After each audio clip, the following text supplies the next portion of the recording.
Hey, what's up, everyone? Sanaynay with 4 Deep here. This is the Week 6 Waiver Wire preview. I'll be going over a player from each position that I think you should add to your team before the game start on Sunday. This is to forego the waiver wire process and get a jump on your league mates so you don't have to drop any fab on these players. So drop a like, subscribe, and follow to check out these weekly videos. So up first, the quarterback is none other than New York Jets quarterback Zach Wilson. Zach Wilson's available in 92% of Yahoo leagues and 91% of ESPN leagues. Last week on Monday Night Football, we all saw Zach Wilson play what we might consider a breakout game, going 28 for 39 for 245 yards, 2 scores, and no interceptions, which was good for 19.2 fantasy points. In Week 5, he'll face off against Denver, who have given up the most points to opposing quarterbacks at 101.2, and they've also given up the third most passing yards. Where I'm interested in is Week 6 against the Philadelphia Eagles. He's going to face another terrible pass defense, as the Eagles have given up the 7th most fantasy points to opposing quarterbacks and the 5th most passing yards. The good thing here is that we'll know if Zach Wilson's here to stay by the end of the week, and if he doesn't play well against Denver in week 5, we can cut him and pick up Baker Mayfield, who's on a bye week. But my first choice is Zach Wilson, to stash him and put him on my bench to face the Philadelphia Eagles in Week 6. Next is running back. As I've stated in weeks past, running back is by far the most shallow position in fantasy football. There's just not much out there. But a player I want to stash is Ronnie Rivers of the LA Rams. In Week 4, he took 28% of the running back snaps, and he ran the ball 9 times for 47 yards and caught both of his targets for 10 yards.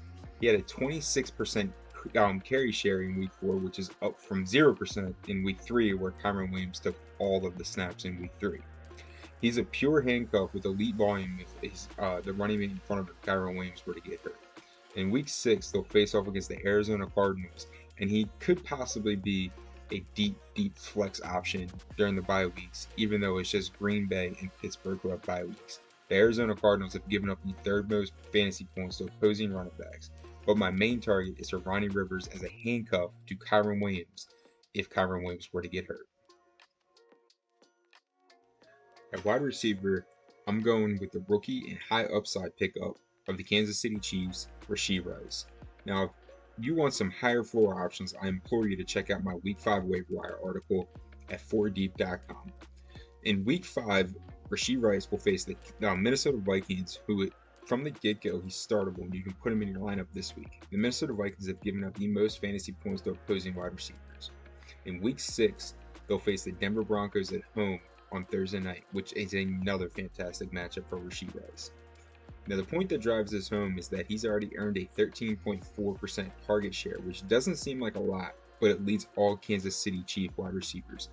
Andy Reid has been known to take his rookie receivers and bring them along slowly, but for him to already lead the team in target share for receivers is a great sign. If he can get that up to an 18 to 20% target share, we're in business and he becomes a weekly starter. So stash him, put him on your bench, and shoot for the sky with Rashid Rice. This week, I want to pair my tight end with my quarterback. Tyler Conklin of the New York Jets is available in 95% of Yahoo leagues and 85% of ESPN leagues. In Week 5, he'll face Denver, so off the bat, he's a good start, and you can plug him into your lineup if you need to at a very needy tight end position. In Week 6, though, he'll face the Philadelphia Eagles, who have given up the most fantasy points to opposing tight ends. Now, Tyler Conklin has quietly seen 17 targets over the last 3 games, which is good for an 18.5% target share, which is second on the team. And like I said, you can pair him with the quarterback from this list, Zach Wilson. So if you need a tight end for Week 6, get Tyler Conklin on your team. The defense I want to stash is a team that's currently on their bye week for Week 5, and that is the Seattle Seahawks. Because of their bye week, they're available in 83% of Yahoo leagues and 80% of ESPN leagues. As of today, they are currently the DST3 on the season, and the reason that they got there is because they lead the NFL in sacks with 16, and they lead the NFL in QB hits with 34. To top it off, they have 6 turnovers and 2 defensive touchdowns to go with that. Now, their Week 6 matchup against the Cincinnati Bengals isn't the best, but since they're coming off of a bye, I expect them to be on their A game. And the Cincinnati Bengals offense has been sputtering so far. They currently have the second fewest net yards per attempt because Joe Burrow is still banged up. And because of that, Joe Burrow is doing nothing but short passes, so the floor is very high for the Seattle Seahawks. So if you need a defense for week 6, get the Seahawks, scoop them up, and put them on your bench. Make sure you check out 4deep.com for your seasonal and betting needs. You can get 1 free week using the promo code Sanaynay free, which you can see right here. While you're there, check out all my waiver wire articles, my love-hate articles, and get into our 24-hour seasonal Discord where I'll answer all of your start-sit questions, and you can talk to other people who love seasonal just as much as you.